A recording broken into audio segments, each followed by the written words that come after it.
Hello students, आपका स्वागत है फाउंडेशन विन चैनल में। हमने जो स्टार्ट किया था वो क्लास 9 स्टार्ट किया था। तो क्लास 9 में हमने जो लास्ट चैप्टर पढ़ा था वो हमने क्या पढ़ा था, कोऑर्डिनेट ज्योमेट्री। कोऑर्डिनेट ज्योमेट्री में हमने क्या पढ़ा था, जैसे कि एक आपके पास पॉइंट है, उसे हम एक आपके पास क्या हो कार्टेशियन प्लेन हो रहा है उस पर कैसे रिप्रेजेंट करेंगे। ठीक है, हमने कोऑर्डिनेट ज्योमेट्री में वो चीजें पढ़ी थी, मतलब एक पॉइंट को कैसे करेंगे। फिर लास्ट में हमने क्या पढ़ा था, मतलब कि आपके पास दो पॉइंट है, दो पॉइंट का मिड मिड पॉइंट कैसे फाइंड करेंगे। उसके बाद दो पॉइंट है, उनके बीच की डिस्टेंस कैसे फाइंड करेंगे। अब पॉइंट को लोकेट कैसे करते हैं आप नंबर लाइन उस पे, कार्टेशियन प्लेन पे। ठीक है, ये चीज मैंने आपको लास्ट आपके जो लेसन हुआ था उसमें बताई थी। अब जो इसके बाद जो हमारा आता है वो आता है हमारा लाइंस और एंगल्स। ठीक है, आज हम लाइंस और एंगल्स के बारे में बेसिक टर्म्स पढ़ेंगे, जो जो बेसिक टर्म्स होती हैं, जैसे पॉइंट हो गया, लाइन हो गया, लाइन सेगमेंट हो गया, एंगल हो गया, राइट एंगल हो गया, कंप्लीट एंगल। इस टाइप की हम बहुत सारी चीजें आज पढ़ेंगे, जो भी आपकी बेसिक टर्म्स होगी। ये बेसिक टर्म्स आपने पहले पढ़ रखी होगी, पर लेकिन आज मैं आपको जितनी भी सारी बेसिक टर्म्स हैं वो रिवाइज हो जाए तो अच्छी चीजें होती हैं। ठीक है, हम कहाँ से स्टार्ट करते हैं, जैसे कि स्टार्टिंग होती है, जैसे लाइन्स और एंगल्स की स्टार्टिंग होती है, वो होती है पॉइंट से। पॉइंट क्या होता है, सबसे पहले बताइए, जो पॉइंट होता है, एक पॉइंट क्या होता है। देखिए, जो हमारा फर्स्ट स्टार्ट होता है वो क्या है, हमारा पॉइंट।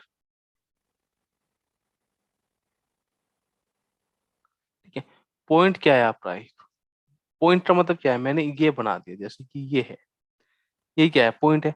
ना तो इसकी लेंथ है ना ब्रेथ है। ठीक है, क्या वो क्या हो रहा, पॉइंट। ना इधर लेंथ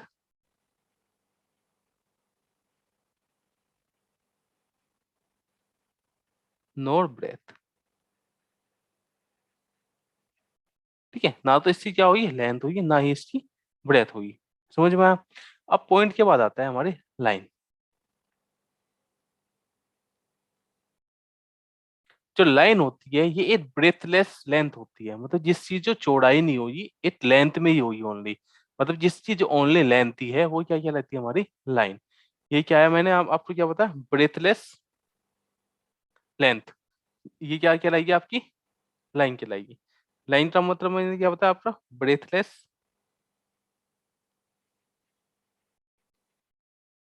लेंथ। ठीक है, ये क्या होती है, आपकी ब्रेथलेस लेंथ होती है लाइन। किस टाइप की होगी आपको मैं बता देता हूँ, एक एग्जांपल लेते हैं यहाँ पे। ठीक है, मैंने आपको यहाँ पे शेप ले लेते हैं इस टाइप की। ठीक है, ये हमारी क्या है, लाइन। इस पे दो पॉइंट ले लिए हमने, क्या यहाँ पे ए और ये बी। ये क्या कहलाएगी, हमारी लाइन। इसकी क्या है, ब्रेथ नहीं है, ओनली क्या है, लेंथ है। समझ में। ब्रेथलेस लेंथ क्या कहलाएगी, हमारी लाइन। अब इसके बाद जो हमारा नेक्स्ट आता है वो आते हैं हमारे लाइन सेगमेंट।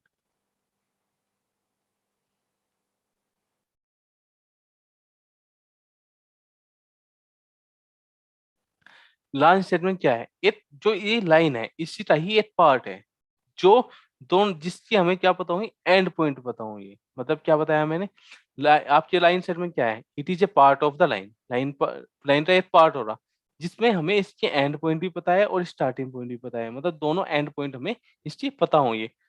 मैंने इसमें क्या बताया आपका, ये क्या है, इसका एक पोर्शन ही तो है, पोर्शन ऑफ ए लाइन। मतलब इस लाइन का जो पोर्शन हो रहा बिटवीन, जिसमें टू एंड्स पॉइंट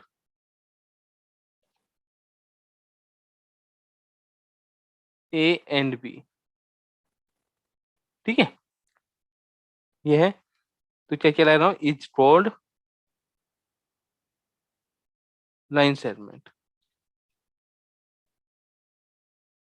समझ गया।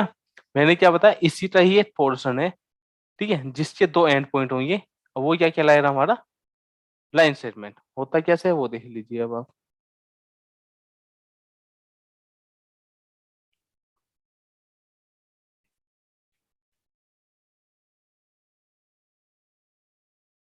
ये लाइन बना दी हमने।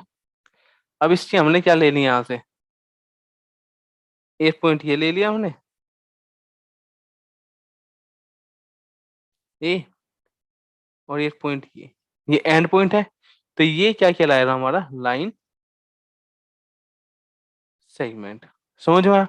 ये क्या है, किसका पार्ट है, लाइन का ही एक पार्ट है, जिसकी हमें क्या पता होंगी, एंड पॉइंट भी पता होंगे, जहां स्टार्टिंग पॉइंट होता है और जहां पे खत्म हो रही है, दोनों चीज हमें पता है, वो क्या कहलाएगा हमारा लाइन सेगमेंट। समझ में आया? जो इसके बाद नेक्स्ट आता है हमारा रे।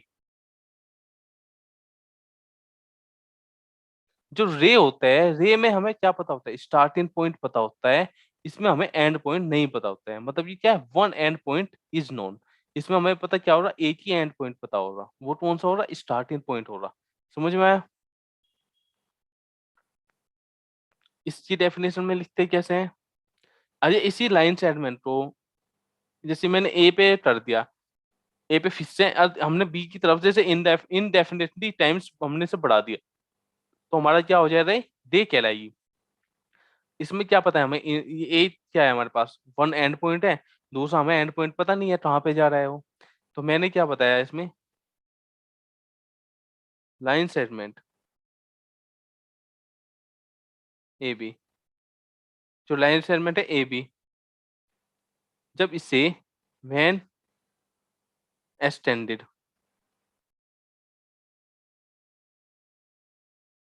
इनडेफिनेटली,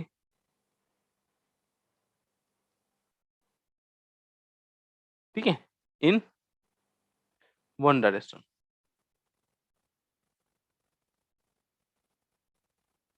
मतलब कि एक तरफ हमने इस डायरेक्शन में हमने उसे बढ़ा दिया, किस टाइप का हो जा रहा है, बताइए अब देखिए।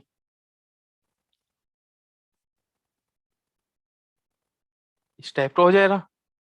ये पॉइंट क्या है हमारा, ये पॉइंट ए है, और ये हमारा वन डायमेंशन में अपना बढ़ रहा है, तो हमारा इससे तो एंड पॉइंट नहीं पता है, तो ये क्या कहलाएगा हमारा, ठीक है, ये तो ओरिजिन हो रहा। समझ में आया, जहां से स्टार्ट हो रही है। रे पता चलेगी, रे में आपको क्या बताया मैंने, आपको एक एंड पॉइंट आपको पता है। समझ में आया? अलाइन साइड में आपको क्या पता था, दोनों एंड पॉइंट पता थे। अब देखिए, अब इसके बाद आता है कोलिनियर पॉइंट्स।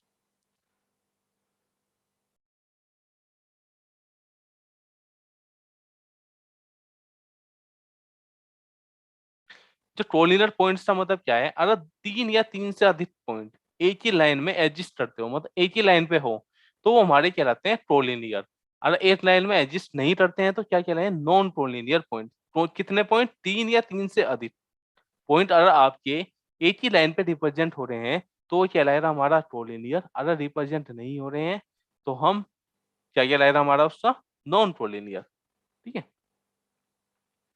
मैंने क्या बताया, थ्री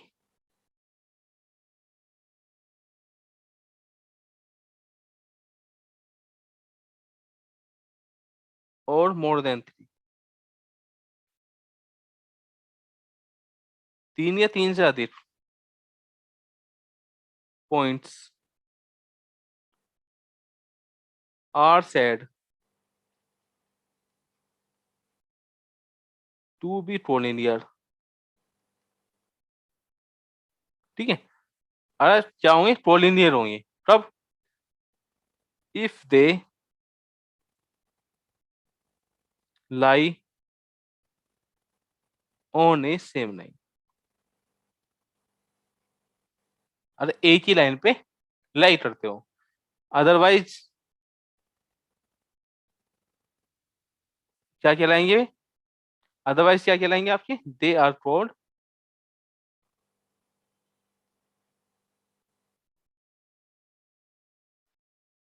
नॉन कोलिनियर।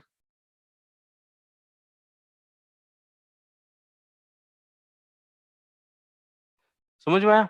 मैंने क्या बताया, तीन या तीन से अधिक पॉइंट अगर एक ही लाइन पे लाई कर रहे हैं, तो आपके क्या लाएं, कोलिनियर कहलाएंगे। ठीक है, अगर नहीं है तो नॉन कोलिनियर कहलाएंगे। होंगे कैसे, वो देख लीजिए अब आप।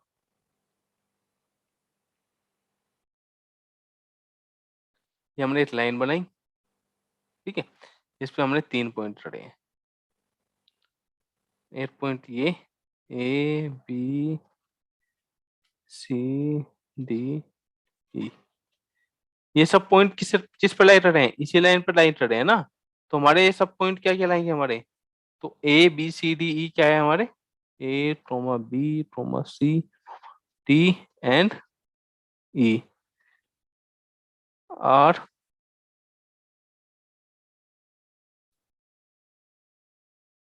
Collinear points. समझ में आया?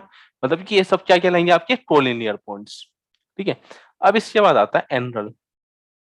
कोलिनियर पॉइंट्स पता चलिए आपको। और जो नेक्स्ट आप पढ़ेंगे हम एनरल के बारे में। कोई भी एनरल की आपको डेफिनेशन पूछ ले, एनरल होता क्या है वो देखिए। ठीक है। एनरल बनता कैसे है वो मैं आपको बताता हूँ। जब आपके पास दो रे का हमारे पास जो है ओरिजिन सेम हो। ठीक है। सेम ओरिजिन हो, तो वहां से अगर दो रे आप पास हो रही हो, तो हमारा वो जो इन दोनों के बीच में जो डिस्टेंस आएगी वो हमारा क्या कहलाएगा, एनरल कहलाएगा। समझ में आया? मतलब कि एक ही ओरिजिन से आपकी दो रे पास हो रही है। मान लो कि मैंने क्या किया, एक ये मान लो ओरिजिन है, यहाँ से एक रे ये पास होगी और दूसरी रे ये। समझ में आया? अब ये ओरिजिन तो ओ हो गया, ये क्या है आपके पास, ए और बी। समझ में आया? इन दोनों के बीच में जो ये डिस्टेंस है ये कहलाएगी हमारी एनरल। समझ में आया? और जो इन दोनों का जो एक कॉमन पॉइंट है वो कहलाता है हमारा वर्टेक्स। समझ में आया? ठीक है। एनरल पता चलिए आपको क्या हो रहा। अब लिखवा देता हूँ। व्हेन टू रेज, मतलब दो रे originates the same and points, तो दोनों का एंड पॉइंट क्या हो, सेम हो। ठीक है। एन एनरल इज फॉर्म्ड, जब क्या बनेगा आपका, एक एनरल बनेगा। समझ में आया? अब जो दोनों रे हैं ये कहलाएंगे हमारी आर्म्स, ये भी आर्म्स है और ये भी आर्म्स है। ठीक है।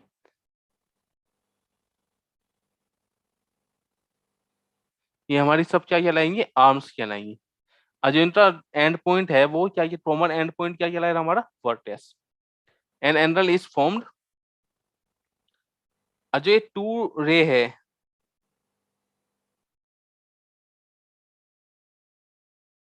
और कोड क्या कहलाएंगे हमारी आर्म्स। तो दोनों जो है हमारी ये क्या कहलाएगी, आर्म्स। ठीक है। एंड द एंड पॉइंट, ठीक है, एंड पॉइंट इज कोड क्या कहलाएगा हमारा, द वर्टेक्स। समझ में आ गया? वर्टेक्स पता चल गया अब क्या होता है। ये हमारा जो एंड पॉइंट है, दो रे का जो एंड पॉइंट आएगा वो कहलाएगा हमारा वर्टेक्स। और जो हमारा जो दोनों रे होंगी वो कहलाएगी हमारी आर्म्स। समझ में आया इतना? अब देखिए, अब इसके बाद एनरल पता चल गया। अब इसके बाद आते हैं हम राइट एनरल पे।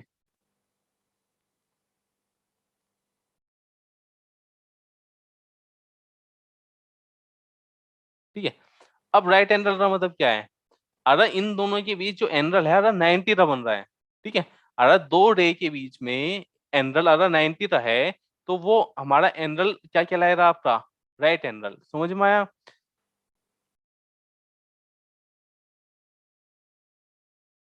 द एनरल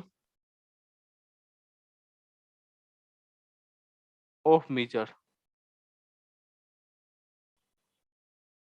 ठीक है, कितना, 90। क्या कहलाएगा, इज कॉल्ड राइट एनरल। मतलब कि क्या है, और दो एनरल अगर वो मेजर क्या हो रहा है, 90 का हो रहा है, तो हमारा क्या कहलाएगा वो, राइट एनरल। देखिए बनेगा कैसे, ये हमारे पास वर्टेक्स है, यहाँ से ये ऐसे किया और ये ऐसे किया। ठीक है। इन दोनों के बीच में एंगल अब कितना बन रहा है यहाँ पे, ये क्या है, 90। इसे क्या कहेंगे हम, राइट एंगल। ठीक है। ये ओ है, ये ए हो गया और ये बी। ठीक है। तो एंगल ओ ए ओ बी क्या हो गया यहाँ से, 90 मीन्स राइट एंगल। समझ में, राइट एंगल का पता चल गया। अरे आपका एंगल अगर 90 आ रहा है, अगर वो 90 का मेजर हो रहा है, तो क्या लाएगा हमारा, क्या राइट एंगल। समझ में आया इतना। अब इसके बाद आता है एक्यूट एंगल। नेक्स्ट आती है हमारी एक्यूट।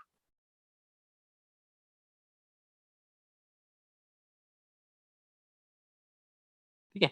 अगर जो आपके पास दो रे के बीच में एंगल अगर 0 से लेके 90 के बीच का बन रहा है, मतलब कि कहाँ से, 0 से 90 के बीच में, ये 90 नहीं, 0 से 90 के बीच में, ना तो 0 आएगा इंक्लूड होगा ना 90, 0 और 90 के बीच में जो एंगल बनेगा वो कहलाएगा हमारा राइट एक्यूट एंगल। मतलब कि वो एंगल का मेजर अगर 0 से 90 के बीच में बन रहा है, मतलब मोर देन 0 लेस देन 90, वो क्या कहलाएगा हमारा एक्यूट एंगल।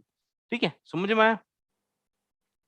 जैसे कि हम यहाँ पे बनाने लगे, ये हमारे पास क्या है, एक ये हमने रे, दूसरी ये है ओ हो गया, यहाँ पे ए, ये बी, ये हमारा क्या कहलाएगा एक्यूट। समझ में आया। ये लेस देन 90 है, तो हम लिखेंगे क्या इसमें, एन एंगल। ठीक है, whose measure is,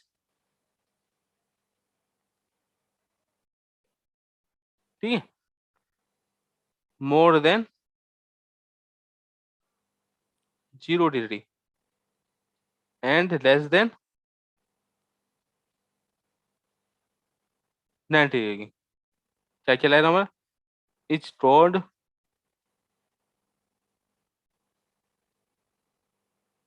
acute angle. समझ में आया? हमारा क्या कहलाएगा, एक्यूट एंगल कहलाएगा। मेन पार्ट क्या है, मोर देन 0 लेस देन 90, ये इसका है। अगर मेजर 90 आ रहा है तो हमारा क्या कहलाएगा, राइट एंगल। अगर 0 से 90 के बीच में है तो हमारा क्या कहलाएगा, एक्यूट एंगल। अब इसके बाद जो हमारा नेक्स्ट आता है वो आता है हमारा ऑब्ट्यूस।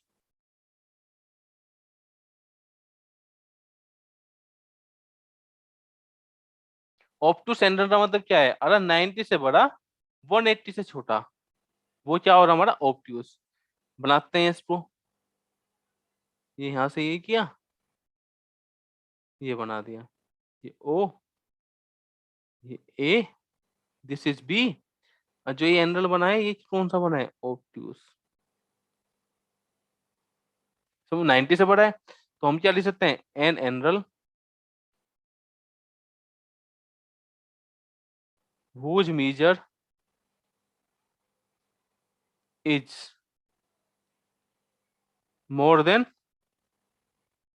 किससे more than 90 and less than, कितने से लेस देन 180, तो क्या कहलाएगा, इज कॉल्ड ऑब्ट्यूस एंगल। मतलब ये क्या कहलाएगा, वो ऑब्ट्यूस एंगल कहलाएगा आपका। ठीक है, समझ में आया था ना। तो इसमें क्या हुआ आपका, मोर देन किससे, 90 एंड लेस देन 180, ये क्या हो रहा हमारा, ऑब्ट्यूस एंगल। समझ में आया। अब इसके बाद जो हम नेक्स्ट पढ़ते हैं इसमें, इसके बाद आता है आपका स्टेट एंगल। नेक्स्ट आता है हमारा state angle.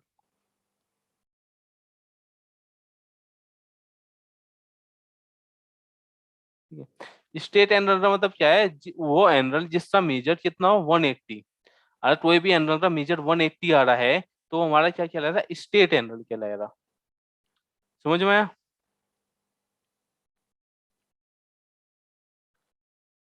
An angle whose measure is 180 degree is called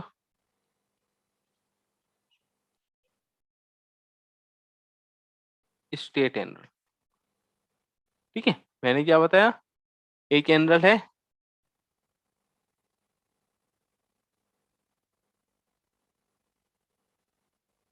one eighty रहा। ठीक है, तो हमारा क्या कहलाएगा, स्टेट एंगल। ये ओ ए और ये बी। समझ में आया? ये क्या कहलाएगा हमारा, स्टेट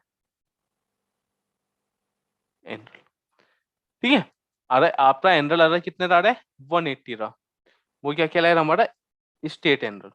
समझ में आया। अब इसके बाद जो हमारा नेक्स्ट आता है वो देखिए, नेक्स्ट आता है हमारा रिफ्लेक्स एंगल।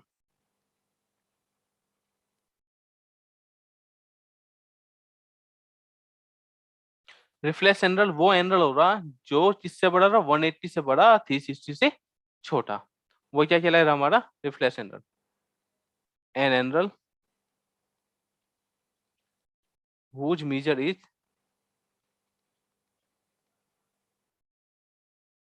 ठीक है, जिसका मेजर क्या हो रहा, more than 180 degree and less than 360 degree. मतलब क्या है, मोर देन किससे, 180 से, और लेस देन किससे, 360 से। ये बनाया हमने ए और बी, मेजर यहां से करें तो ये क्या हो गया आपका रिफ्लेक्स। समझ में आया, रिफ्लेक्स एंगल हो गया, ठीक है। इसमें रिफ्लेक्स एंगल में आपको क्या पता है, ये 180 से ज्यादा है और 360 से कम, तो वो हमेशा क्या होगा आपका रिफ्लेक्स एंगल होगा। समझ में आया इतना, ठीक है। अब इसके बाद देखिए रिफ्लेक्स एंगल हो गया, रिफ्लेक्स एंगल के बाद आता है आपका कंप्लीट एंगल, ठीक है। अब कंप्लीट एंगल कितने का होगा आपका, अगर कोई भी एंगल उसका मेजर अगर 360 आ रहा है तो हमारा वो क्या कहलाएगा, कंप्लीट एंगल। अब नेक्स्ट क्या आएगा हमारा, कंप्लीट,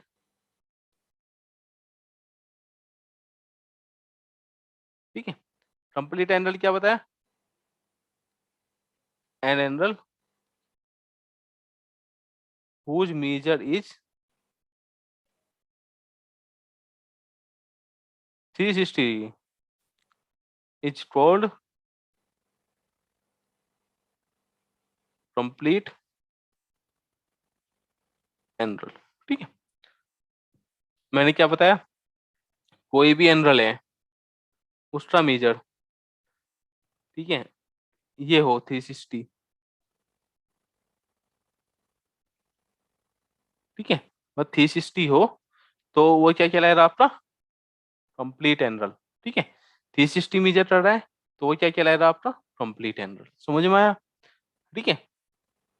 अब इसके बाद नेक्स्ट में देखिए, अगर किसी भी एंगल, अब आता है जीरो एंगल, आप सब तरीके पढ़ेंगे ना। अगर जीरो एंगल आता है, जीरो एंगल की डेफिनेशन क्या होती है,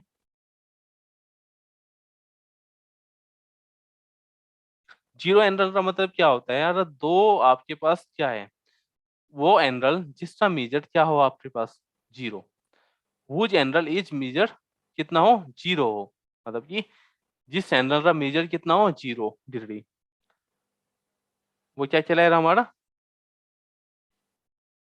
N angle whose measure is 0 degree, वो क्या कहलाएगा हमारा जीरो एंगल। तो किस टाइप का हो रहा है आपने, ये मैंने एक रे बनाई, इसी के ऊपर मैंने दूसरी बना दी यहाँ पे, तो इन दोनों के बीच में क्या कितने का एंगल हो गया है, 0। समझ में आया, इस टाइप का आपका हो जाएगा, ठीक है। अब इसके बाद जो हमारा नेक्स्ट आता है वो देखिए, नेक्स्ट आता है आपका कॉम्प्लीमेंट्री एंगल, ठीक है। कॉम्प्लीमेंट्री एंगल पढ़ते हैं, नेक्स्ट आता है हमारा कौन सा,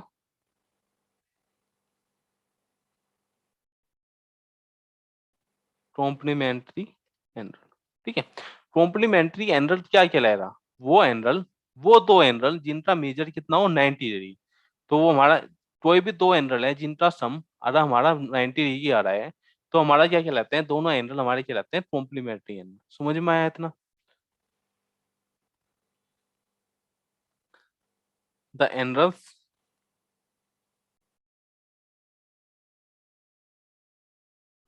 क्या whose सम इज कितना होना चाहिए 90, तो क्या कहलाएगा हमारा आर कोड कॉम्प्लीमेंट्री एंगल। मैंने क्या बताया, अरे उन दोनों का सम कितना आ रहा है आपका 90 आ रहा है, ठीक है। तो किस टाइप की हो जाएंगी? ए बी, मैंने यहाँ से बना दिया, ये सी होगी। इन दोनों के बीच से यहाँ से ए एस से, ठीक है, यहाँ से आया आपका एस, फिर उसके बाद आया आपका क्या आया, वाई।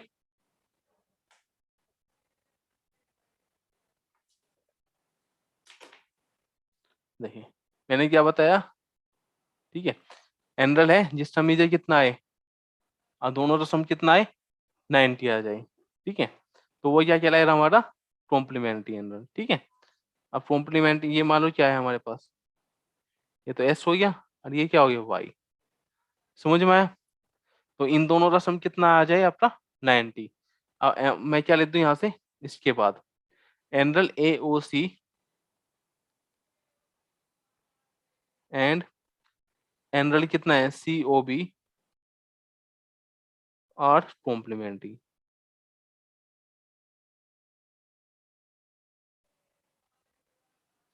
दोनों क्या है, कॉम्प्लीमेंट्री, कॉम्प्लीमेंट्री है तो ये इन दोनों का सम कितना हो जाएगा, 100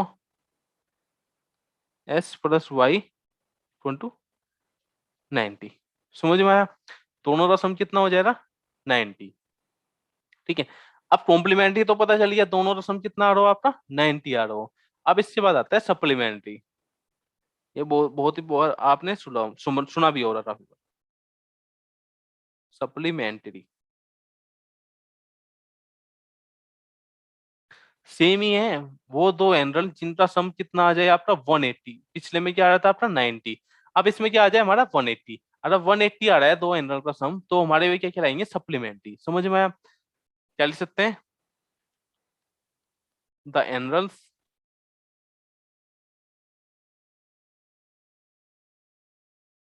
हुज सम इज, कितना आ जाए, 180 की, आर कॉल्ड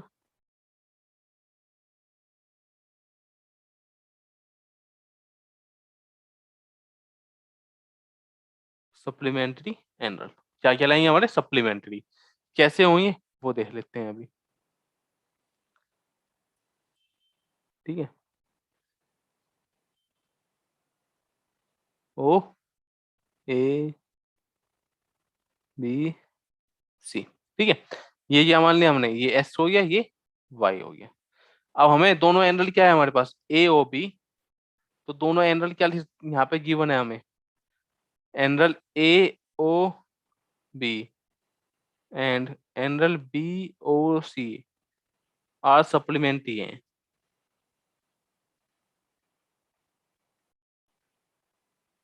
तो क्या हो जाएगा, x plus y equal to 180, ये सप्लीमेंट्री की कंडीशन है।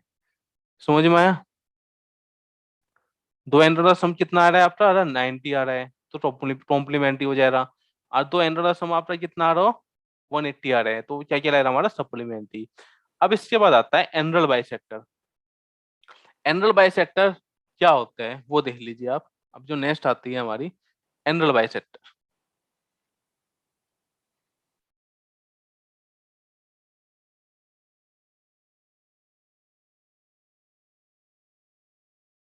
ठीक है। एंगल बाइसेक्टर क्या हो रहा हमारा, मान लो कि हमारे पास एक एंगल बना हुआ है, पहले तो हम एंगल बना लेते हैं, ठीक है। ये हमने एंगल बना ले, ओ ए बी, ठीक है। ये हमारा ए ओ बी एंगल है। अब इसके बीच में हमने एक लाइन, एक रे ड्रॉ कर दी इस टाइप की। ये जो रे है ये एस होगी। समझ में आया? जो ओ एस है वो एंगल बाइसेक्टर जब होगी, जब ये दोनों एंगल इक्वल होंगे। जब भी तो होंगी ये दोनों एंगल आपस में क्या होंगे, इक्वल होंगे। मतलब कि क्या है, ओ एस जो है हमारी वो रे है जो इसमें इससे इनसाइड हो, आउटसाइड तो होगी नहीं, इनसाइड होगी किससे, एंगल ए ओ बी के इनसाइड रीजन में होगी। तो जो इन दोनों डिवाइड कर दे किसमें, इक्वल एंगल में। समझ में आया? मैं एक बार लिखवा देता हूँ उसमें होता क्या है। जो ए जो रे है, ए रे, कौन सी रे, ओ एस, ठीक है, इज सेड टू बी, क्या कहलाएगी हमारी, द एनरल बाइसेक्टर,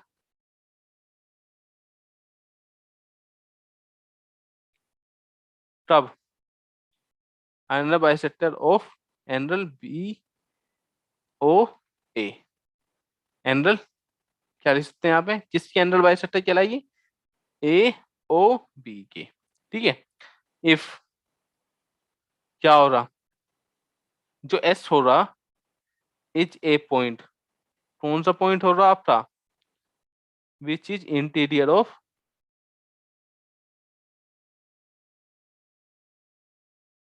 किसके इंटीरियर हो रहा, एनरल ए ओ बी की, समझ में आया। And angle A O S equal to angle S O B, अगर ऐसी कंडीशन है तो ये हमारी ओ एस जो है हमारी क्या कहलाएगी, एनरल बाइसेक्टर कहलाएगी। ठीक है, अगर ये हो गया हमारा, तो दोनों ये है इक्वल, तो O S is the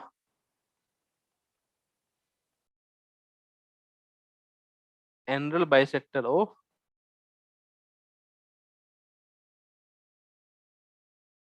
एनरल A O B, ऐसा है। ठीक है, तो इसका मतलब क्या हो गया, तो एनरल ए ओ एस इक्वल किससे हो जाए, एनरल बी ओ एस के इक्वल क्या हो जाए, 1/2 एनरल ए ओ बी के, समझ में। 1/2 होगी, हाफ ही तो हो रहा है इस पूरे एनरल का। इतनी चीजें समझ में आई, यही था हमारा एनरल बाइसेक्टर, समझ में आ गया। क्या हो, एक तो इनसाइड में हो और ये दोनों एनरल आपस में इक्वल आ जाए, तो हमारा क्या कहलाएगी, जो ये रे है वो हमारी कहलाएगी एनरल बाइसेक्टर, समझ में आया। इसके बाद आता है हमारा एडजेसेंट एंगल। ठीक है, एडजेसेंट एंगल पढ़ते हैं अब हम इसके बाद।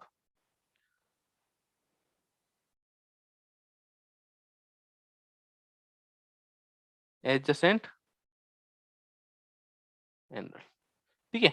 जो एडजेसेंट एंगल होता है वो क्या होते हैं, वो दो एंगल जिनमें एक कॉमन तो आर्म हो, ठीक है, एक कॉमन आर्म हो, वो एंगल आपके क्या हो, एडजेसेंट एंगल कहलाते हैं। ठीक है, जैसे कि मैं यहाँ पे बना देता हूँ, जैसे कि मैंने एक लाइन बनाई और ये बना दिया मैंने, ठीक है। और इसके बाद मैं यहाँ से इसे ड्रॉ करता हूँ, ठीक है। अब इसके बाद मैंने एक रे यहाँ से ड्रॉ की है, अब मैं इसे नाम देता हूँ, ये ओ है, ये ए है, ये बी है, ये सी है, समझ में आया था ना। तो एडजेसेंट एंगल कौन कौन सा कहलाएगा, मैंने क्या बताया, वो दो एंगल, एक तो ये एंगल बन रहा है आपका और एक ये एंगल बन रहा है। इन दोनों में अगर कोई कॉमन आर्म आ रही है, मतलब ये कॉमन आर्म है, कॉमन आर्म से कोई भी आपका एंगल बन रहा है, कॉमन आर्म क्या है इसमें, ओ बी, तो हमारे क्या कहलाएंगे, एडजेसेंट एंगल कहलाएंगे, समझ में आया। ठीक है,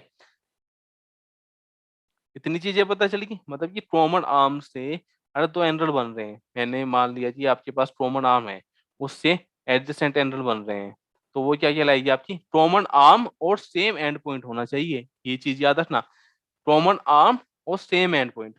मैंने क्या बताया, common arm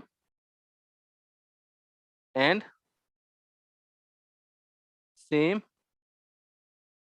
and point, common arm हो और सेम एंड पॉइंट हो। अब मैं ऐसे लिख दूं, ये फिगर ऐसे बन जाए, ये भी तो कॉमन आर्म है इन दोनों एंगल की, पर लेकिन एंड पॉइंट, इसका एंड पॉइंट ये है, इसका एंड पॉइंट ये है, सेम एंड पॉइंट नहीं है, तो ये क्या है, नो एडजेसेंट, ये एंगल इस एंगल की एडजेसेंट नहीं है।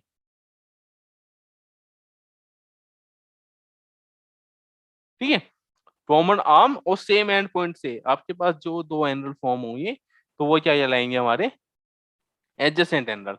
अब इसके बाद जो नेक्स्ट आता है हमारा, लीनियर पेयर ऑफ एंगल।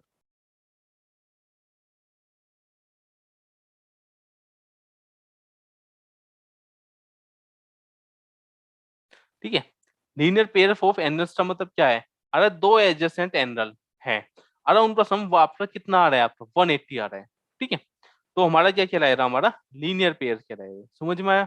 एक ही लाइन पे अगर आपके एंगल्स बने हुए हैं, तो हमारे क्या कहलाएंगे, वो लीनियर पेयर कहलाएंगे, समझ में आया। जैसे कि मान लो कि एक आपके पास एक तो ये है, अब एक एंगल तो आपने ये बना दिया, ठीक है, एडजेसेंट एंगल, और जो इसकी है, जो दूसरी आर्म है, वो ऐसे आ जाए, इस लाइन में आ जाए, ठीक है, तो हमारा ये क्या कहलाएगा, ये और ये एंगल क्या कह रहे हैं, लीनियर पेयर कहलाएंगे। समझ में आया? तो एस और वाई क्या है हमारे, लीनियर पेयर में। समझ में आया? जैसे कि ये ए हो गया, this is B, this is C, तो देन एस और वाई क्या है आपके पास, are linear pair of angles. मतलब कि एक ही लाइन पे आपके एंडल बन रहे हैं, वो दो एडजेसेंट एंडल जो एक ही लाइन पे बन रहे हो एक कॉमन आर्म से। समझ में आया? इनका क्या है, कॉमन एंड पॉइंट यही तो है। अरे एक ही लाइन पर रिप्रोड्यूस कर रहे हैं तो क्या कहलाएंगे आपके, लीनियर पेयर ऑफ एंगल। समझ में आया? अब आते हैं अपोजिट एंगल्स। ठीक है, वर्टिकली अपोजिट एंगल। नेक्स्ट आता है हमारा वर्टिकली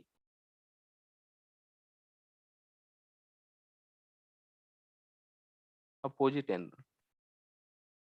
ठीक है, अगर आपकी दो रे हैं आपके पास, ठीक है, एक तो रे ये है और दूसरी रे ये है। ठीक है, एक तो रे ये होगी, another is A B C D. ये आपके पास दो रे हैं। ठीक है, अब दो रे से एक पॉइंट पे कट कर रहे हैं। ठीक है, मान लो कि ओ पॉइंट पे रह रहे हैं, जो ए दूसरे के अपोजिट में होंगे, ए दूसरी अपोजिट मतलब उल्टी तरफ होंगे। जैसे इसके अपोजिट में क्या हो रहा है, ये हो रहा, तो यहाँ पे क्या, जो ये है 1 और 2 क्या है, वर्टिकली अपोजिट होंगे।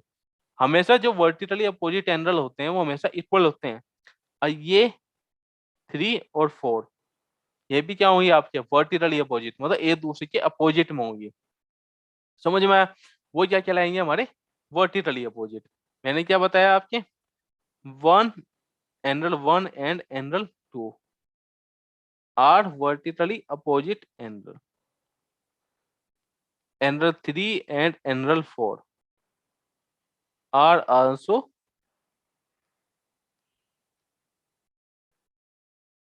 Vertically opposite.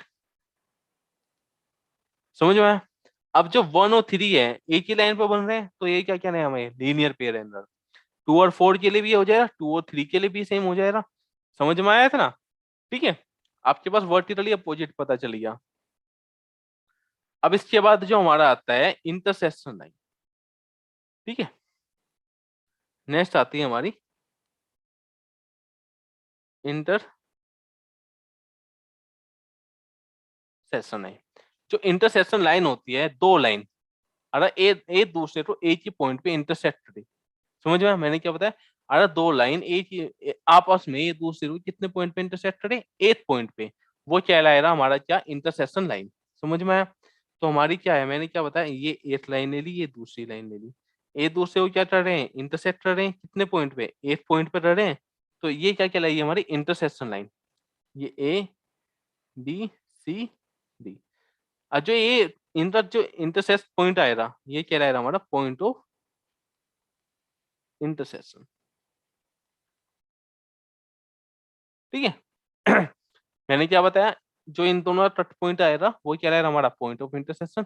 अब इसके बाद जो हमारा नेक्स्ट आता है वो देखिए, इसके बाद जो हमारा नेक्स्ट है वो है पैरेलल लाइन।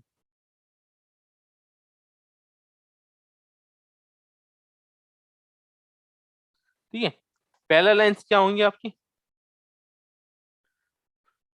वो दो लाइन जो आपस में कभी भी एक दूसरे को इंटरसेक्ट ना करे किसी भी पॉइंट पे, वो क्या कहलाती है हमारी parallel line. Never be intersect